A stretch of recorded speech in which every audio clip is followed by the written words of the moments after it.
арзан авиабилеттерди ылдам издөө. Бешке окуучу. Сабактан кечикчү эмес. Анан качан бусулуп кеттиңиз? Бирөөнү каш кулак деп коет, бирөөнү чычкан деп коет. Же деди. Аны да мынтип койбойсуң.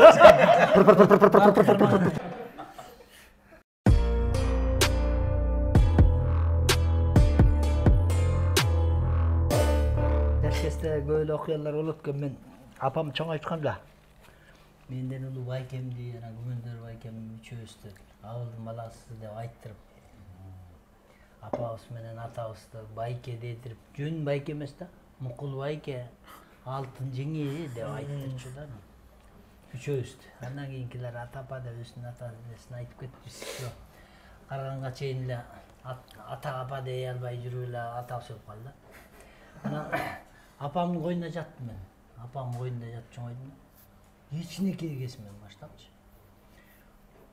Ошо чоңойгондо балдар сылдыңдайт экен деп өзүнчө бөлүп койду бир кроваткачы. Бирок эле мындай жатканда аңым сынбайм да. Түн ортосунда туруп келип эле апамдын койнуна жатып, апам с удовольствием тосуп алат. Кемпир. Ошондо бир 75-тердеги кишилер да. Мага аябай эле картан көрүнчү. Сиз өзүңүз жассыз да. Кичке баламын да. Анан ошентип жүрсөм, Гүлнара деген классташым бар беле. Бакыт жүрүп кеттик деп менен сабакка кетип бараткан үйгө киретти, кирген. Ай, Бакыт апасынын койнунда жатат экен, апасынын койнунда. Менде бир ушундай реакция болчу эмес да. Арданат го. Мен мындай сөздөргө ошондой эле арданчу эмесмин менчи. Анан балдарга ат койгондо арданган кишиге жабышып калат го. Бирөөнү каш кулак деп коет, бирөөнү чычкан деп коет. Мага күнүгө эле түрлүү ат кое беришчи. Бири да жабышпаган жок мага. Мындай арданып да койчу эмесмин да. Анан ошентип жүрүп эле ошондо эле артист болормун, ошондо эле эме болгон окшойт. Атайын боектордон алып келип алып, эмне боек экенин деле билбейм. Жанагы эле аквариумдей эле эмелер да. Ошондо бетиме мында кызыл жайын боейм анда. Канга мында. Ошондо 7-чи класс окуп, 8-чи класс окуп жүрөм. Мында. Анан эшикти ачып тур, апа. Эшикти ачам. Ай деле чаңа. Апа деп монтуп, яак дегендер тамды монтуп жөнөп шалак дейчи, кулап түшкөндөр акайлы чатын жүрүп жатат. Сіз образдан шықпай айтасыз. Ай дегендер қатқыл шығасың, өйнелі таяғын таппай қалды. Ошентіп, бақыш апамдың жемесінші, жүрегін айбай начарлатқан мен болған негізінше. Анан менден ұлы байкем армияға кетіп қалып, армиядан келбей жатады да, майда кеткен, бірақ майда елдің балдары келіп жатсалар ал жоқ. Май күттік жоқ, июнь күттік жоқ, июльда анан, июльда келді да. Андан мурун келген байкенин формасын алдым. Келе байке, берчи мага форма. Анда чоңоюп калган, 10-чы класс окуйм. Анан балдар да айтты, сүйүнчүлөр, Талай байкем келатат, сүйүнчү апа, Талай байкем келатат, солдаттан деп, сүйүнчүлөр келет.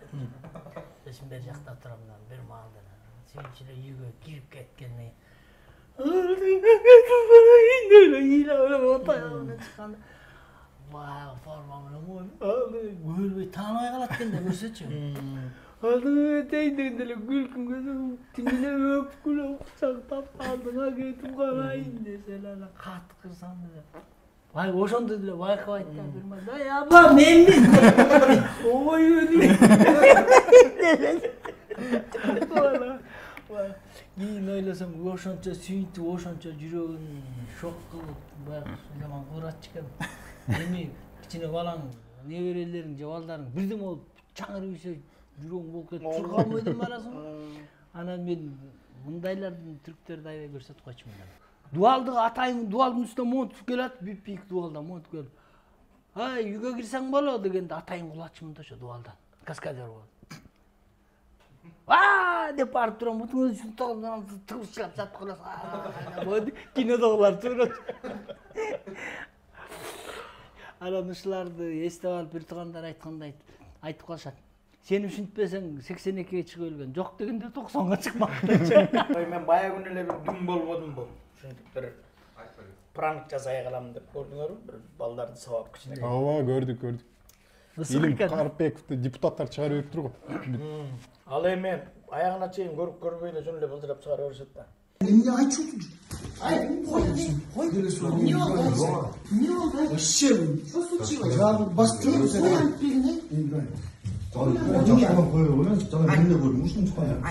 Мушка чыккандай, yani toyguла деп элдим. Не oldu? Болсо дейм ая. Балконский балакай деген комедия тартып жүргөнбүз бу кегетиде. Анан эрте келип, күн суук болуп ушинтип эрте келип ушуп кеттик. Эртерээк үйгө кирип тамак ичип отуруп калдык. Saat 5-6 эмне кылабыз эми? Saat 10, 11, 12де жатабыз. Эмне кылабыз деп анан отуруп. Кичинекей бир бала атын унутуп калдым, 10-чу класс, 11-чи класс бала экен, боюда кичинекей арык бала экен, 10-чу класс. Атын унутуп калдым азыр. Анан ошол жанагы Аскат Байкесүрөр деген театрда мушташасыңар го, мен ошолорду көрөм, кинодо мушташканда чын эле жанагы балч деп бетке тийип атпайбы, анан кантип силер ошону каңгылбай чыдайсыңар. А мен американдыкын го көрдүм, аны деген жасайт экен атайын ошентип. А бизде андай техника жок деди ошол жаш бала болсо да. Билимдүү болуп атат. Анан мындай болот дедим, карап тур деп анан колун эметип бир бассам деп үн чыкканда тиги. Кулабайсың дедим, эмне? Деп анан эшиктин алдында турганбыз сүйлөшүп. Десем эле тиги кулаган убакта жана Болсунбек деген кудул жигит бар го, беш тапанда. Анда бою узун здоровый, бурчтан чыгып калып эле токтоп калды. Мени карады. А мен тиги урганымды көрүп калды, тиги кулаган. Андан ары ойнап коеюн деп жаагыңды басып жүр баладай болуп энең турайын десе деп. Кетип калсам Болсунбек артымдан келип өтүп тамекисин чыгып. Экөөбүз турабыз тамеки чегип. Сүйлөбөйдүм. Серьезный. Серьезно турам. Sen Bolsunbek de söylüyordu. Bilmedi. Эмне деп койбойсуң? Жок, ошо цепчок. Söylüyordu da. Bolsunbek bilmedi. Өзүм чыдабай кеттим. Кеп өтесиң кырсам, монтуп коюп мени карап. Өзүм аткырып, эмне? Ишендиңби десем? Эмне деди? Деди. Тигин урганын ишендиңби десем? Нурган жоксу дейт, жок сен бага демде үн чыгып тиги кулап деди да. Ошол сен бойдоп коет, ошону көрсөтүп аткам. Сен чыга калбадың бурчтан. Десем эле. Тиги турбай жатып алды. Жок, тиги калды да. Биз эшикке тамеки чеккени кетип калдык да. Анан бир маалда аткырып атсак тиги чуркап келди бир маалда. Ал шайтан да карап туруптур бурчтачы тигилер. Эмне кылар экен деп. Анан кандай экен десем, сонун экен деп, мен ойлодум да, кот Болсунбекчи баа тала түздө көп жүргөн болот, бизде эле агалардан көп таяк жедик да деп атана. Былжырабай жүр дегениңизден бирдеме дебеген экен Аскат Байкеге деп анан. Бирче тала түздө ушунтип агасынан таяк жеген балдар бышып чоңоёт деп ошон үчүн чыккан жок. Аны давай эми азыр ал кимдин студенттери болчу? Ырыс Жомартован. РСЖ эмелерди уюштуруп жүрөт. Эртең кайсы съемка болот, кайсы үйдөн тартылат да ошол айыл деле. Анан бир маалда сүйлөшүп тамак ичип отуруп анан Айнур эжеге айттым, Сакишкечи. Сиз алып кетип, эмне болуп атат деп коюңуз, вдруг укпай калбасын. Анткени киргенде эле наушник менен соткага отурат экен да ачкын тагынып туруп. Укпай калса, вдруг айтыгылар урушуп атат окшойт деп калып эле чыгарыңыз. Кирип келип эле эртең мындай тигиндей съемка болот деп атканда РСЖге акырын кулагы кырып койдум да. Катуу айтпайлычы деди. Студент балдарыңызды мындай оозуна карап сүйлөп жүрсүнчү айтып коюңуз, съемкада андай болбойт. Десем, эмне? РСЖге айтып койдум да. Интрига кылып. Интрига кылып койдум да, ошентсем РСЖ эмне болду Аскат деди. Өзүнөн сурасаңыз айтпайт. Кой, мен жаталы. Мен экинчи этажга чыгып кеттим. Чыгып барат тигилерди. Даярдаңыла дедим. Болсунбек здоровый да, ал билет да. Жанагантип чыручу болгондо билип турам чыручу болорунчу. Sen Bolsunbek туруп келсең, сен уже мени кучактап, Аскат Байке болду, эмнеге сабайсың алар дешиң керек.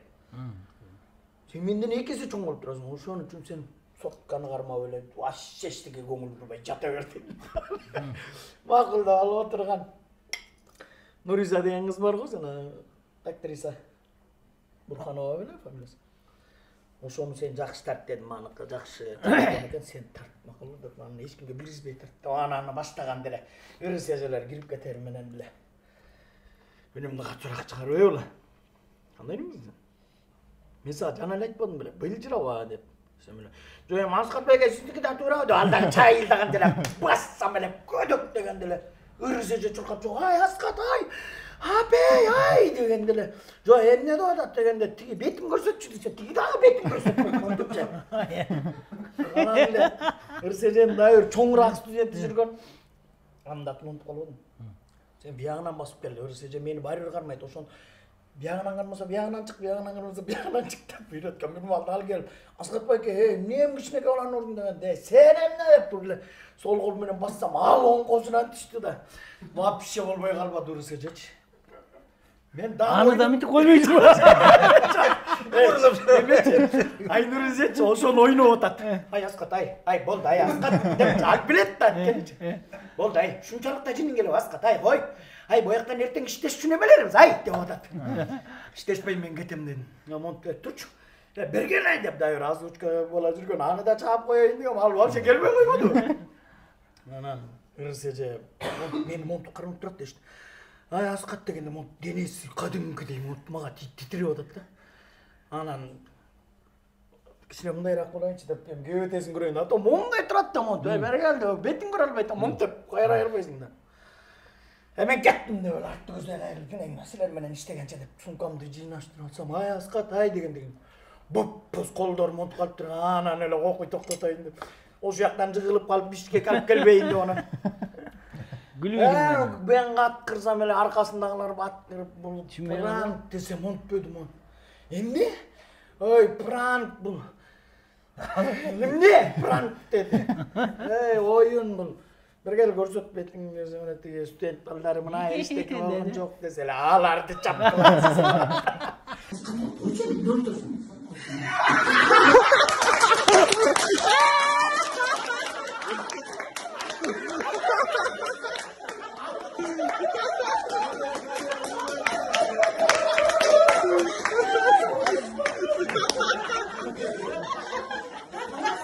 Ne de oyladınız desem de en birinci ele Askat seni menen ekинчи иштешпейм. Биринчи акыркы проектим дедим дейт. Экинчи мен балдардын ата-энесине кантип жооп берем дедим. Сени чап десем, сени сотко берет.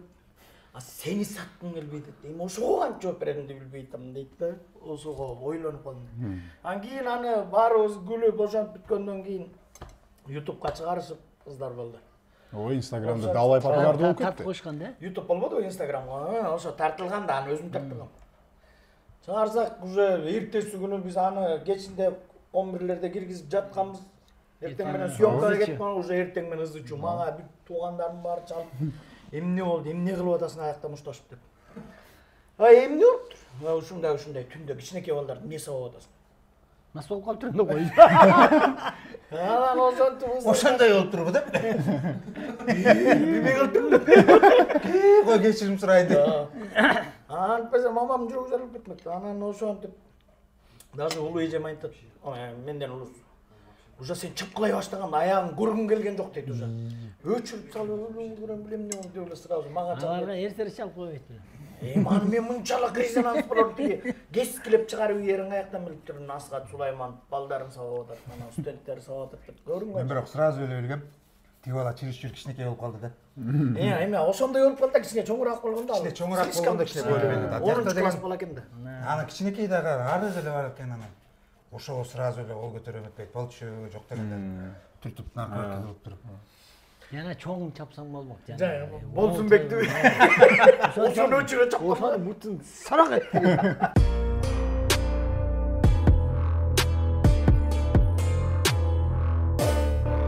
Gastrolda жүрөбүз. 96-жылы. 96-жылы Күбөндөр Байкем менен гастролго чыгып, Нарынга барып калдык. Артисттер бар, анан күнүгө концерт аншлаг. Анан каттар келет. Ар кандай каттар келет, Мунафкар Первешпи, сиз кандай үйлөө тууралуу ушундай кат менен катты окумай ушундай анан ошентип атса эле бизде жана Мурзабек деген байка бар болчу, Тойгонбаев. Анан ал дагы мындай суусар тебетейди кийип туруп анан концерт эстрадный концерт болуп атат, бирок ал мындай народный ырларды жакшыртачу да. Тебетейди, суусар тебетей жаңы чыгып аткан кез кийип туруп анан. Үйүнү да жакшы да, ботодай болсо ырдайт да, 2 номер ырдайт. Элдер жакшы кабыл алат анан. Ырыс Тынышева деген кыз да ырдачу. Анан бир күнү кат жасап атпайбы алчы. Байке, сизди 2-3 күндөн бери сиз үчүн эле келип атам концертке. Үнүңүз булбулдай экен. Чынын айтсам, эми айтканга да айтпай коеюн десем да болбой атат. Сүйүп калдым деп. Сүйүп калдым. Эгерде жаман көрбөсөңүз концерттен кийин жолукпайлыкпы. Мен театрдын маңдайында кире беришинде турам. Боз плащ кийген. Кийими боз плащ. Ана саарамайт депчи. Аны баарыбыз окудук. Макуланан силер бу чекесинен бербегиле. Теги катты өйдө жактан алып келип берсин. Театрдын төрүнөн келип берсин.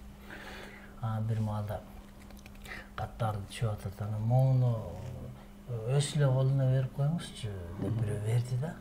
Бергенден Мырзабек сага деп көндөрүп айтты. Кат деп анан берип сахнада турат да, Мырзабек берсе Мырзабек окуган. Окуп кел. Бакыбай карачы. Окусаң. Анан алгатты билем деп туруп. Деп ошентип койсоң эле. Токтобой калды да. Токтобой калып, Адылбек Кыясов байке бар. Ага окутуптур. Байке карасаң эмне кылам мен. Мөндөр байкем окутат, аны баары билет. Аны атайын жасаганбыз да. Анан бир маалда баягы концерт бүттөрү менен аппаратураны гриморнияга кирип койчубуз да, бирөө эметпеппиз. Концерт бүткөндөн кийин эле чечинмей жок, костюм-шумун чечпей эле баягы тебетей дагы башка баланыкы болчу. Аны дагы өзүнө бербей эле баягы кийген боюнча эле аппаратты эл тарап кетелеп деле суу эле ташып. Кеткенден ташыбайлы. Шашып атам, дей шашасың сен ташыбайлы го, биз эле ташып коебуз, бара бер деп мен ошентип койсом эле. Макул ей, үйгө барып калам да деп эле кетти. Ошо менен аппаратты жыйнадык, анча-мынча банкет болду, антип минтик. Мырзабек, баягы жакта жүрө деп тигилер унутуп калды. Жакта. Ооба. Ай, бара калбай айтып койгулачы деп айкем ошентти. Тамаша деп айтып койбойсуңарбы депчи. Анан биз айталы деп анан автобуска чыгып барат. Мырзабек жүрүп кетпейли десек. Жок, кете бергиле. Мен өзүм эле барып калам деп эле калып калды эми. Эли анан кетип калдык. Анча деле алыс эмес болчу. Бир маалда келди. Эмне болду? Жолукпадым. Анан өзүбүз ишенип кеттик. Чын эле жолукканбы деп. Эми ишендирип айтып атпайбы? Жолукпадымбы? Бооруңар ит дейт. Мени ботодой болсу дейт. Үйүнө бардым, чай ичтим, анан айттым, мен үй бүлөм бар. Турат үчүн тигип десем. Жок деп болбойт. Колу түшпөйлү байке деп. Мен ушинтет. Тигинде мындай деди. Аны жакшы болуптур. Анан күлдүк, ичибизден күлүп атабыз да. Тамаша болчу деп айталы десек, өзү жанагынтип алгандан айта албай калдык да баягы. Тамаша деп айта албай калдык.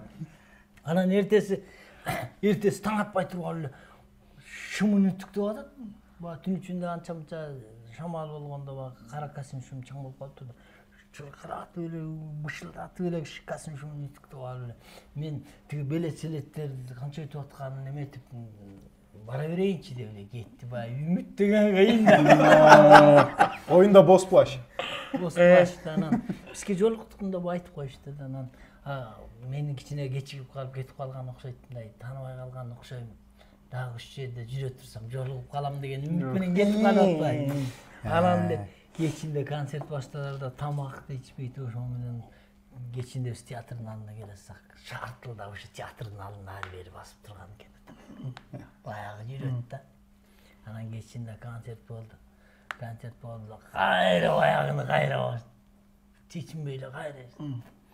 Деп эле анан Мырзабек жүрүп кеттик деп анан айта албай калдык да баягы. Биз тамашалап койгонбуз дейли десек ал жанагындай фантазиясы иштеп кетип атпайбы. Аны эмеге чындыкка айлантып атпайбы. Анан ошо менен жүрүп эле ошо менен калды, күлүп эле калдык да. Анан жүрүп эле казарманга барган шаарга келип анан УАЗды айдап кетип барып бир жерге токтотуп коюптур, бусулуп калыпчы. Анан бусулуп калды деп айтпайт. Аны келип УАЗыңар көчөдө турат десе, анан барып байкемдер бар сүйрөтүп барып бир гаражга кирип антип коюп шопур да болуп жүрчү да. Анан мырза УАЗ кайда десе, УАЗ үйдө турат. Эмне дейсиң десе, УАЗ үйдө турат. Оңбу? Опоң эле, жөө эле келип калдым мен депчи. Сен эмне мынча кылып айтасың? Анын деген көчөдө калтырган турбайсыңбы сен? Жок, көчөдө калтырган эмес, үйдө турат деп. Жай. Керек болсо баягыңда калып болчу. Эмне кылар экен деп качсаң, мен ага жолугуп, мен мотодай баштады ыйрат.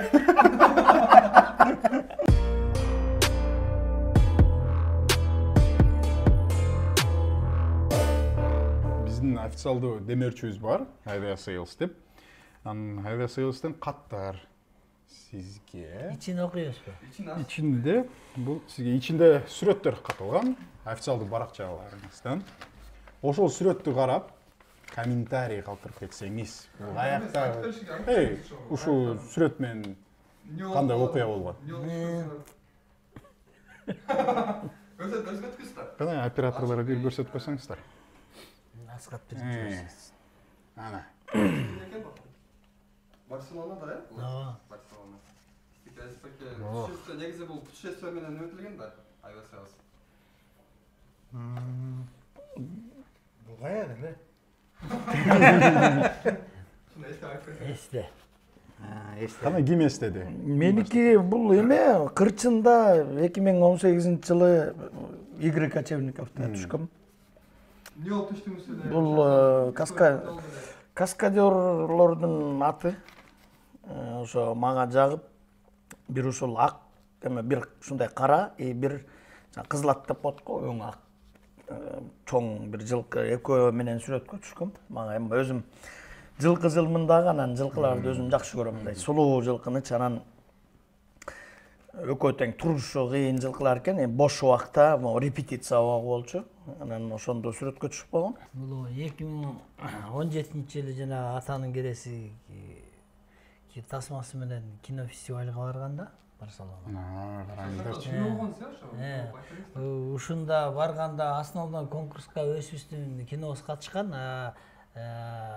программный конкурсуна жюри болгонбуз да.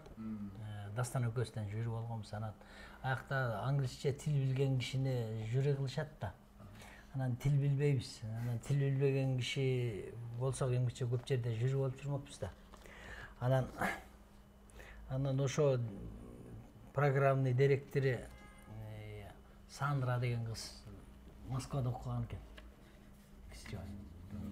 Программный директор. Анан баткендик бала менен сүйлөшүп жүрүптүр. 5 жыл сүйлөшүптүр. Кыргыз бала менен. Кыргызстанга да келген экен. Анан биз фестивалга өтүп атканда ушу жюриге да чакырып атабыз башка программасына. Тилиңер кандай дегенде тил жок деп экөөбүз айтсак, зато мен кыргызча билем, келип жюри болуп бергиле, мен өзүм жардам берем дегенден ошондо жюри болгонбуз. Дүйнөсүнөн барган көп эле кино бар экен, бир 17 кино бар экен, ошондого жюри болдук, 8 жюри болду. Ирандан келген, Австралиядан келген, Испаниядан келген, ушундай анан баягы дүйнөгө чыккан режиссерлорду жакшы эле билесиң да. Баары эле англисче сүйлөйт, анан мынтип ойлонот экенсиң. Өзүң тартынып турасың да. Котормочу жок жанында. Котормочу, анан мынтип ойлойсуң. Булардын деле аты жок. Аты чыккан дүйнөсүндөгү режиссердин баарын билесиң да. Начар эле болуш керек. Булардын эмнесинен эме кылам дейсиң да. Мондайна басасың да. Кана, котор деп туруп анан шуулдатасың. Ошентип биздин бир жакшынакай бир жакшы ийгиликти жасап кеттик. Эмеден отуруп алып компьютер алып келип берди, жетишпейсиң да. Бияктан да көрөсүң, түшүнбөгөн сөзү көп эмелерди жаныңа алып аласың, кээ бир сюжетти өзүң эле түшүнөсүң да. Баратсаң эле уже кино адашкан шак эле билесиң, барактайсың да. Анан жакшы бир кинону бир эмеде тартылган Венгриядан болуш керек, режиссер аял тарткан экен, ал болгон жок, бирок Афганистандан тартылган кино бар экен, мондай сонун кино. Анан ар бир киного режиссурасына, кинонун өзүнө, идеясына же болбосо художник операторлоруна баа коесуң да. Баа коюп алып анан могу кино мыкты экен деп атсак эле эме председатель жюри иранец болчу. Андай киши да семиз. Иранын киносун эле макташат баарычы. Анан Сандраны сен котор деп туруп. Анан сүйлөп атам да мен. Сүйлөп атсам тиги Сандра ойлоп турду. Бактыбек урушуп атат депчи. А биз кичине эмоционалдуу колду монтуп сүйлөйт экенбиз. Аларда андай жок экен да, кол кыймылдабайт экен да. Сүйлөп атам. Бир мамлекет мисалы үчүн чоң проблеманы коскоп монтуп тартып атат. Кинону айтайын деген ой бар. Бир мамлекеттин акчасы көп, бир эки кишинин бир кичинекей сүйүүсүнөн проблема кылып атат. Кайсынысы жакшы? Бир кичинекей акчага бир чоң проблеманы айтып алайын деп тартылып аткан кино болбу деп анан ушуларды айттым. Менин оюмча бул кино эгерде кечке чейин оюңарды өзгөртсөңөр да болот. Деле иранский кино ыктап атышат да баары. Ошол жака коюп коюшат. Анан ушуну эгерде ойлонуп көргүлө деп анан ошо менен бүтүрүп койгонбуз. Кечинде уже эме болуп атканда, закрытие болуп атканда баары оюн өзгөртүп ошо биз айткан киного беришпеди. Анан жеңсе болот экен да акыр. Бирок тил кыска. Муну көрсөм эле Сандраны эстейм, ал өзүнүн жумушун кылбай эле бизге перевод жасап эле жүрдү жаныбызда элечи мындай. Сандра. Аз байланыш барбы? Канчада? Сандра. Боз плаш. Бош плаш Сандра. Бул сүрөттө эме бул 2019-жыл болуш керек. Да, каратып коесузбу дагы бир жолу. Оператор. Бул өзүбүздүн эле Кыргызстандын Бермети, Ысык көлдө, Южный берег. Эк көлдө. Южный берег. Адам аз.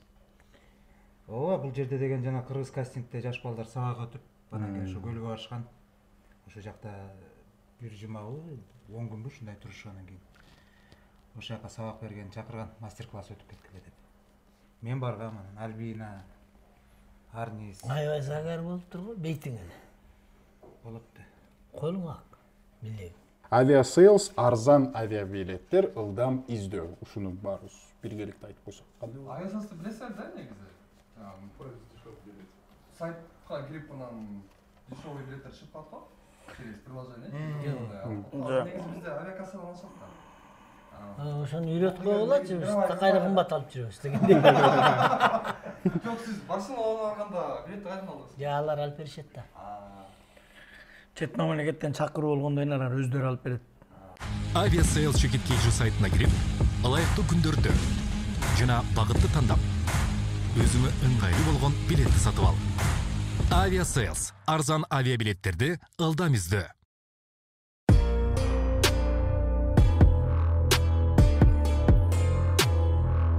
Биз ошо именно ошо Барселонада жүргөн эртең менен тамак ичип чыгабыз. Атайын бизге ресторанда. Силерде акча бар, баары бар. Эми алар кылышат да.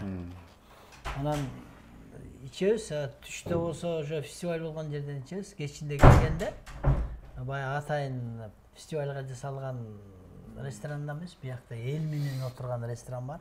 А жерге номеруңду каттап коюп анан тамак бере берет да аякта. Анан баары бекер деле суусу акча да, сууну өзүң төлөйт экенсиң. Bir stakan su 3 euroda. Euroda. Анан, сен айткандай дастан экөөбүз отурган эмне тамак жеп десек битилене англисче жазылганда, италиянча жазылган. Мынча атасыз, могу биринчиси окшойт, могу салаттар экен. Салат. Могу эмне болду экен? Дай, могу мен заказ кылайын. Сен тигин заказ кыл. Эмне болсо да. Эсличе экөөбүз ичишебиз деп. Жок, бирөөнү эле кылбайлы дейт. Болуптур деп таанып алдык баягы. Жасын окубайбыз, таанып коебуз да.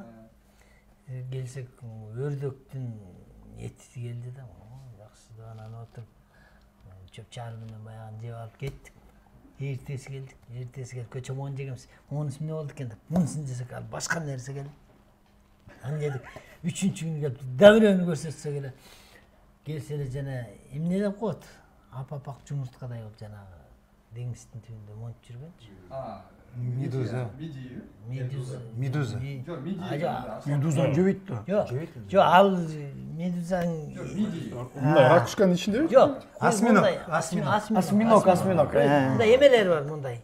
Шупальцалар бар. Анан ошол экен. Геология башталып кетти. Апапак топ-тоголок жумуртканын сыртында эле да. Мындай муштундай да. Экини алып салып келиптир анан эле. Вот кессем элечи. Кесилбейт десе, резинка кесилген. Вот кесип туруп. Ооско мындай салсам эле оосума могу жериме бирдеме кетти да мындай. Бездергечи.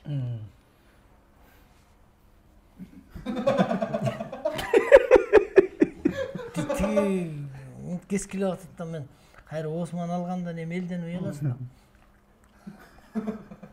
Келип милекелеп эле жутуп да токтоп калдым. Анан жебе деп айтайын десем да болбой калды. Анан балким алга жага. Сен ал бул эмне дейт? Ошол дагымчы 2 айдай кеткен жок. Сууга бир эле салып туруп алып чыгып берип отурушат. Резинка билбейм, дагы да. Аны бизге өрөөн төрөндө алар өздөрүнө Алар ошондой экзотика, может диетический бир тамактырны бизге аны жеп көргөндөн. Тил билбеген насабы ошо да сүрөт кылып көрүп, сүрөтү болсо да тааныйсың да, мындай жасуун элечи. Көчөмүн дегенбиз, муну атындай. Муну дегенбиз, анан муну жедик, эми муну жейли деп эле. Андан кийин кайра эле баягы биринчини эле жейли деп. Бир эме окуп жолдо тамак жөнүндө айтып атсаң эсте атпайбы?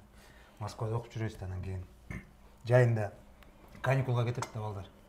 Каникулга кетчүбүз, анан эми как раз ушу 2000-жылдар болот жана кыйынчылык учуру болбоду беле. Ошол бир жылы Рустам деген бир курсташым экөөбүз. Барганда азыр жол киреге кетет.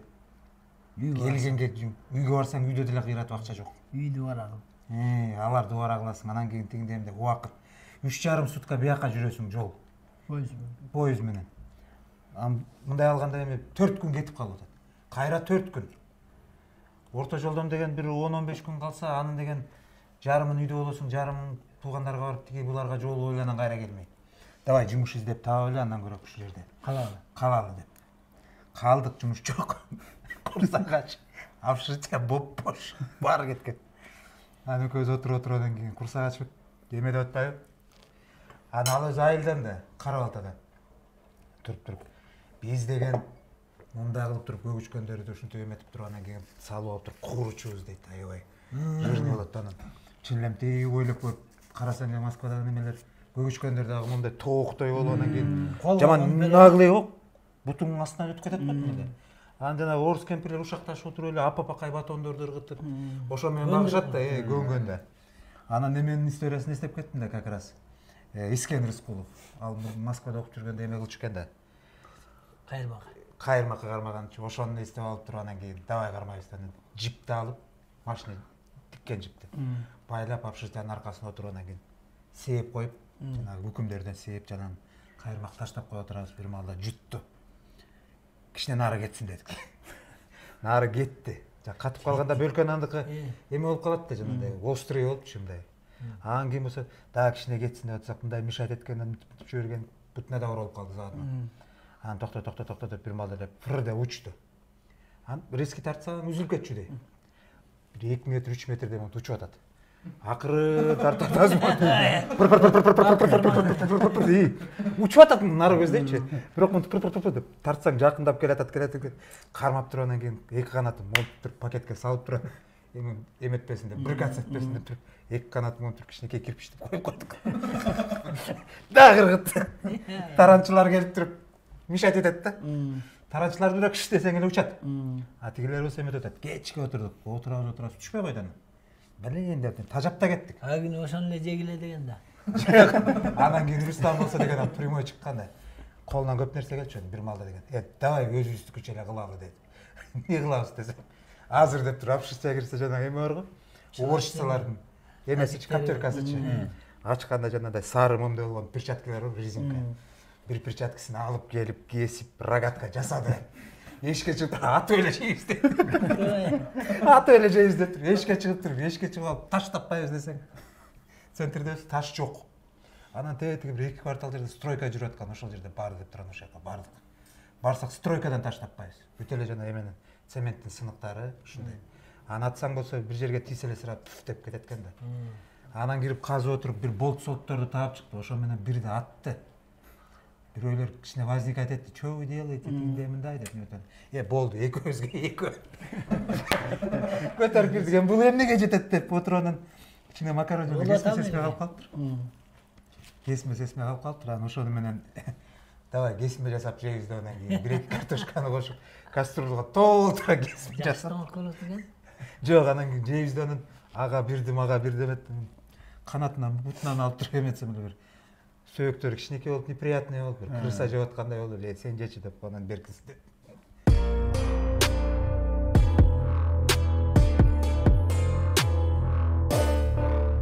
Шатемиров Ерлан деген курсташыбыз бар го. Азыр көлдөгү азыр улактар иштеп кетти го, улакчылар менен. Ошол экөөбүз общежитиеде калып калып, илгери бир свинка деп оору бар болчу, азыр барып билбейм, ошол ооруйт да, бул жер шишип кетет. Вообще температура болуп эле. Ана ушу жайдын күнү оготур температура кылып, киши жаман. Ачкабыз, акчабыз жок, Кыргызстанга кете албайбыз. Ерлан кетет, ал эми оорубай эле да. Барып, мен тамак-самак таап келейин. Ал чыгып кетти, жок, күтүп отурам, жок. Ачка болдум, температурада болуп, карызга барып сурайм баягы. Бирин экин бир участковый бар, бир вахтада иштеген кемпир бар дегенде, кайра алып келип берем, салып ийем, бергилечи. Жок, акчабыз жок каяктан. Бир маалда Ерлан келди, жарым бөлкө нанын алып келди. Жарымын өзү жептир жолдо. Чыдабай кетип. Муну кайдан алдың? Өтүп баратсам нан жүктөп атышыптыр дейт эме. Пекарнядан чоң машинеге. Жүктөшөйүнбү, акча төлөйсүңөр десем, жок, кереги жок. Жок дегенде бир нан бергилечи. Анда кел жүктөш бир нан беребиз дейт. Ошону жүктөшүп анан бир нан алып ысыктап. Ошондон жарымын жебан, жарым алып келиптир. Анан экөөбүз өлө албай тамеки чегебиз, бүчөктөрдү эшикке чыгып деп.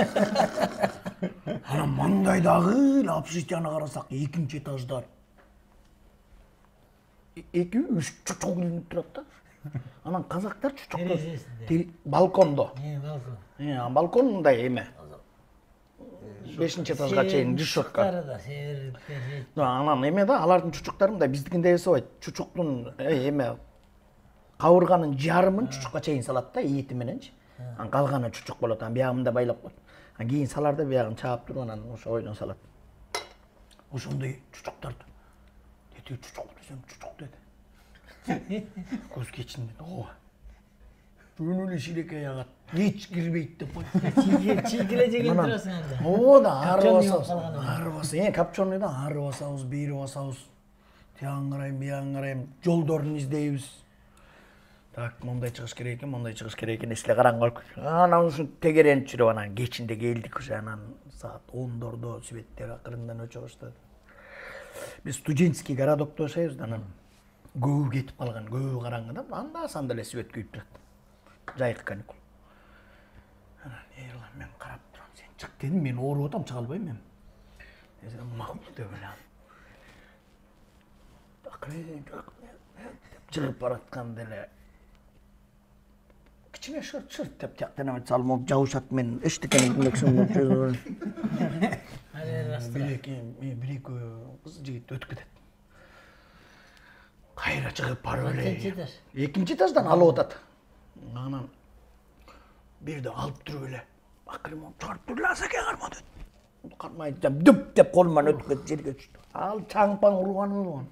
Алдым дейт, алдым. Деген жол эле деп эле. Экинчисин алып дап деп эле секирип түштү. Көрсө ичинен жанагы чучук турганын ичинде ити бар экен деген. Ал экөөбүз бездик, анан келип 4-нче этажга өзүбүздүн общагына чыктык дагы. Карап отурабыз, милиция келип светті үйгүзсөк келет депчи. Көз эптеп сындырып салдык, тузду салдык. Эми убакыт өтпөйт деп. Бышкыча экөөбүздүн темабыз да жок сүйлөшчүчү. Көчөгө чыккан. Жок, көчөгө чыкканга дук жетпейт да. Жанагы нандын дагы жеп отуруп ушунчасы эле калган экөөбүз деп.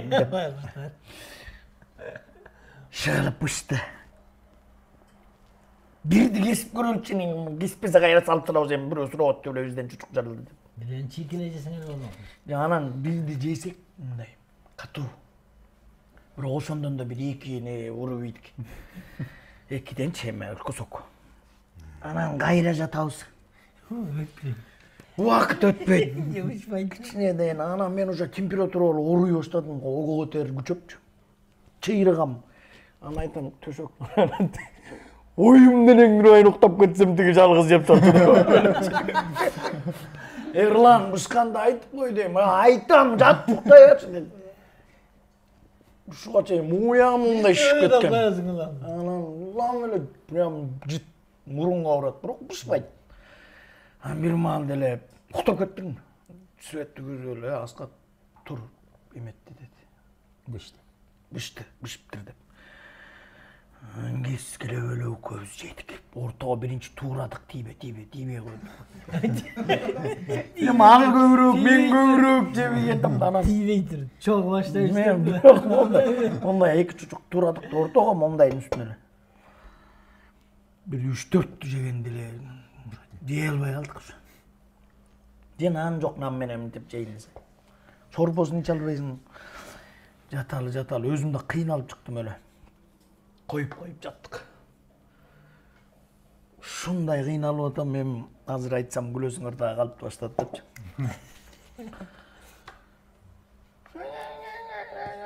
Деген эле үн чыгат десең эле.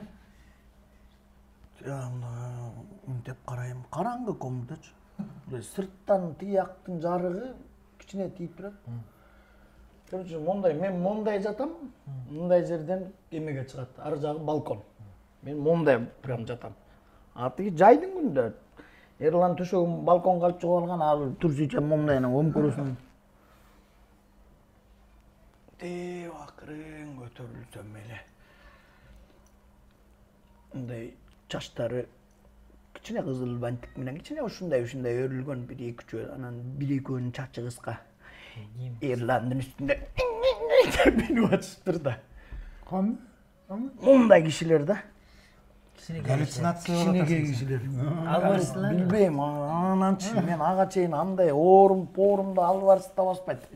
Азыркы күнгө чейин. Галлюцинация болдум, андай бирок бияктан эле көрдүм анан. Турдум да. Энди арак ичип алып ошондой көрөт экен, сен чучук жеп алып жүрсүң. Жок, ооруп атам да, жанан сыйынка болчу, жаным жер тартып. Анан мынча мен деп атканда монтуп карасам эле деп. Деп мени караганда эле Алла деп эле болгон келмени келтирип эле жатты менен. Мен азыр Эрлан десем эле эмне айтып атасың деп мага келчүдөй болуп эле бутумду төшөктүн ичине киргизdim, өзүм жаным кыйнап жатсам эле даң эшик. Кебей деп болгон чуркап барып эшик жуулсам эле Самаева Асель бар го, азыр Каракол театрында актриса. Ошол бир нан салат кармап туруптур. Силерди бияктан кетелек деп угупту. Ал ошол жакта подружкасы бар болчу, ошол жакта калган, ал иштейм деп калды эле, короче. Общежитияда эмес болчу да. Анан ошо мен жеп алгыла деп. Эмне деди, ооруп атам мен ушундай. Кирбейсиң десем, жок. Яз гостями деп эле кайра кетип калды, ол орусча сүйлөгөнүм. Эрлан чыкты турушчу. Эмне могу салат эме нан алып келиптир деп, анан жанагы чучуктан кичине салаттан кошуп кайра урдук. Мен уйкум чайты ачык. Азыр айтсам Эрлан уктапчу эмес. Ал мен жаныма келип жатчудай, экөөбүз мен өзүм кыйналып аткан жаным.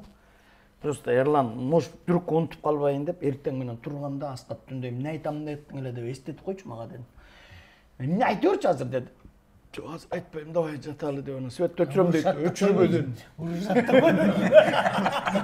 Анан свет өчүрө мен жаттым. Свет өчүргөндөрү күйгүзүп койчу дедим, мен азыр турам кайра. Эми коркуп атам десем, ал кошо эмне болду деген турат да, анан күйгүзүп эле койчу, бар жата бер десем, ал күйгүзүп коюп барып кайра жатты. Ошо менен таң аткан жок, таңга маал уктап кеттим. Коркуп калгансың Аябай эле. Анан турдум да, Эрлан мен бүгүн калбайм дедим. Мен эмне кылсам да жөө болсо да кетем азыр. Эмне болду? Түндө ушундай. Неңгай сени менен мен калбайм деди. Өлүп кетейин дедим, мына сага калып магачын деп нанды кармадым мен. Түшүмдө көрсөм бир жолу момундай көзүм ачык турдум деп. Десем калбайм да, бас деп өкөз. Мен ооруп атам, оягым шишип кеткен момундай. Сemiz kişiler oldu, Sinka degen orkanan keyin biyaktan Bişkekten gördüm. Эме Anam barıp akça tap biyaka geldik. Erlandı, biyaktan mamamlarga jolugup tüpkö saldık. Men biyaka jezdemdердин үйүнө бардык мамам көз. мен эме деп ойлоп кеттим да. Гибарат эле айттым таксиден, мамам момундай болду, көчөгөн ушинтип бардым. Эми оорудан ошентип көрүнүп атса керек деп анан больницага бардык. Укол дары-парысын алгыла свинка экен деп анан үйгө барып жаттык. Ошон экинчи көрүп калсаң дагы айтып кой деди. Мамам ким?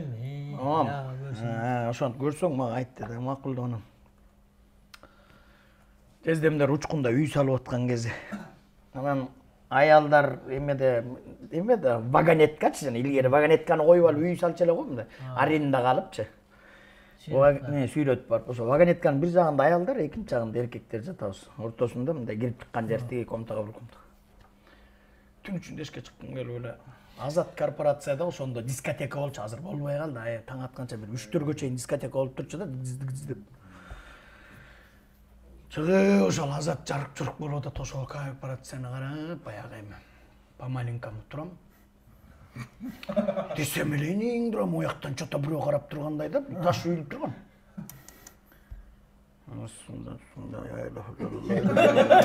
Болсо ишти кылып атасыз тиякта. Ал токтоп калган да муну. Мынтип карасам, мынтип бирөө карап туруптур. Баягыданбы? Баягыдан бирөөчү. Таштын үстүндө. Акырын үйдү көздөй кайрындагы артыман келаткандай болду да, буттан кармап коюп туруп дечидөй болду да. Кичинекей болбосо. Мунчалык эле, мындай эле, андан чоң эмес да. Дапырды өлүп барып мама көрдүм, мына азыр турат. Десем эле жат деди, жат. Мамам өзүндө жүрөгү чыгып калып көрсө. Кийин айтып берип атпайбы? Эртең менен туруп эле бас деп анан мен просто аны көрүш керек деп. Сиз азыр просто айткан жетишпейт. Көргүлөчү бир анан. Мен бир анча-мунчадан кишидей, просто могу кишини бир 30-40 эсе кичирейип салгандай да. Мындай кылыпчы. Мен айтып атпайм, мисалы Эрлан монтип уктап атсачы. Эрландын үстүндө монтип ойноп атышат, бирок буттары жерге тийбей, ушу Эрландын үстүндө жүрөт да. Ошончолук кичинекей.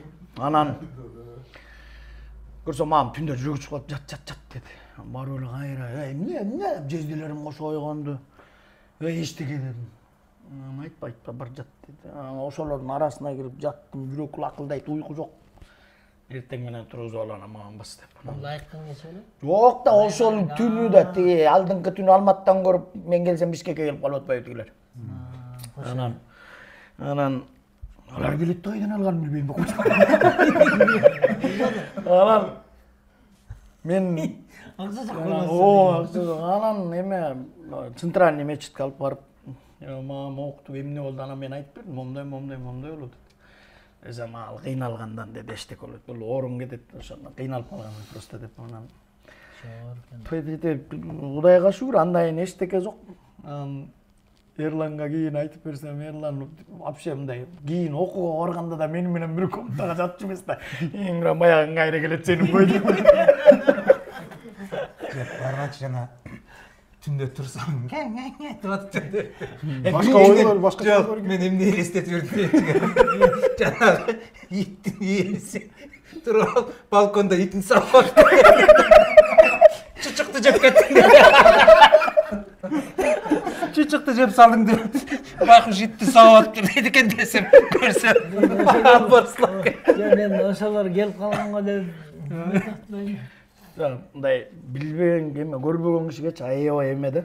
Мен кийин канча киши жок дейт, аңгармап караганда мына мындай. Көрүнөт. Жок, ананчы мындай мен буга чейин бир кичинекейимде же бир ушундай болгон эмес да, мындай албарысты басып анан ушундай болупчу. Такыр анан могу чоңойгондо ошентип эметип атпайбы. Албарысты десең, биз эмеде жүрөбүз. Биягы чото ужаска кирип кетти. Жакшы деп отурду. Мен машинамды караңгы жерге койгом. Жалгыз кире албайм. Албарыс деген коет, айры калып калат. Көлдөн келатам. Тойго бар. Жалгыз. Аны силерге айтып бергем, по-моему. Лупаликтин кезинде бияктан түшкү 12-де чыгып кеттим. 6-га Караколго тойго бардым. Түнкү 12-де өткөрүп бүтүп, тамактан эле ичип алып. Урган бойдан Жалгыз келатасың. жалгыз келатам анан эле. Эстедиң баягы. Уйкум келип атат. Уйку келет да, башымды чыгарам, музыканы коем, ырдайм, токтойм, бетимди жуйм. Түнкү 3:30, 4. Ошол убакта Чолпон атадан өтүп келип, баягы Торайгырдын Мүрзөсү прям жолдун жээгинде эмеспи? Ошол жака жеткенде эле баягы кызыл көйнөкчөн келинди эстеттим. Аны дагы мен 3-4 сыйра окуган итмин да. Прям досконально билем да анычы. Именно ошол жолдо болгон окуя да, балыкчынын тиги эмегечи. Көзүм чайыттай ачылды. Мен Артты карайбай кетип. ал деген ишо мындай берди. Артта туруп алам. Жок, арткы көзгүнү караса дейт тиги шофёр. Чачы. Же муну. Мунучу, муну. Эме задний виддеги көзгүч. Ошону караса, арткы сиденьяда мындай чачы түшүп, кызыл көйнөкчөн келин деп карап отурат деген жер бар да. Терезени ачтым, вдруг терезеден секирейин депчи. Эме арткы жана күзгүн өйдө көздөй көтөрдүм, музыканы полный койдум. Жинди болуп. Кашырдап келатам, басып келатам. Жөнөлөм 170-180 менен. Эменин ичи да жаман. Оруп эле өттүм, вообще эме кое бербейт десең. Кое турчу, ай, нечүдөй болуп эле моягым айдап келатам. Балыкчыга кирдим, оруп эле келатсам, ошо таңкы 5 болуп калган. Жарыктын эме да, жайдын күнү кичине мындай гүл көгүш болуп калган.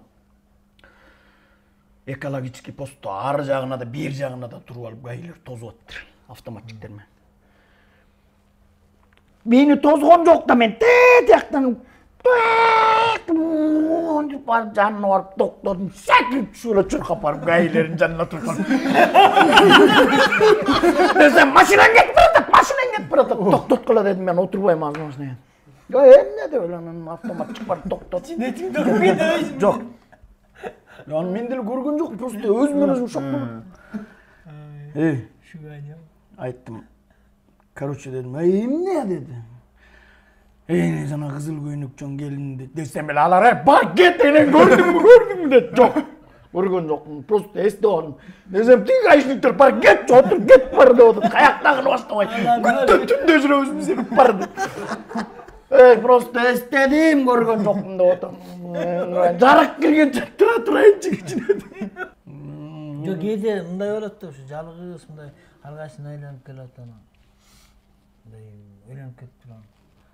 Чыдабай кетип артын бирөө алып коесуң. Биз Чаткалга гастролго бардык 2006-жылы го дейт. Анан бир Венера деген администратор кызыбыз бар болчу жана.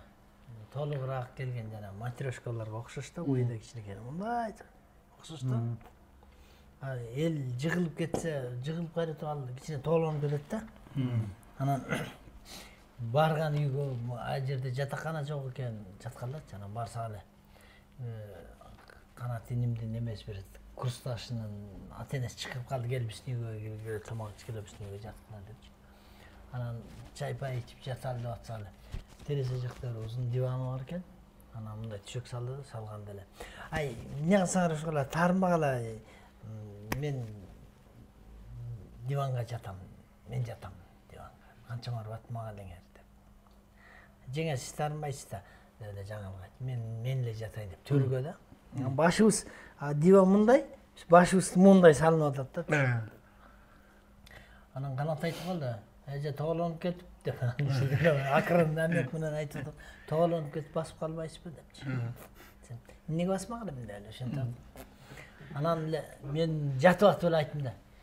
Чоочун үйгө жатсам эле, же болбосо чоочун төшөккө жатсам эле мени албастап басат да. Чын элечи. Бирөөнүн үйүнө барсам эле басат менчи.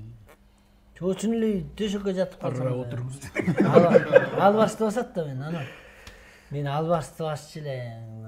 Деп өзүм нааразы болуп ошентип атсам. Ошентип атып анан жатканбыз.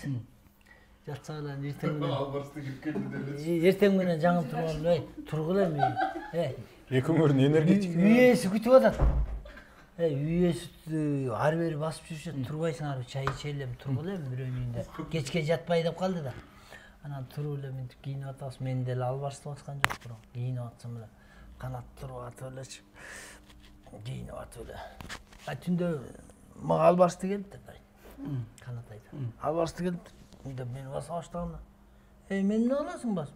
Бассаң тете администраторду бас, тежени бас деп айтсам кеткен дейт. Бир балда кайра келиптир дейт. Анын тоотпай атпайбы. Толугураак таң атпай ушундай күлдү.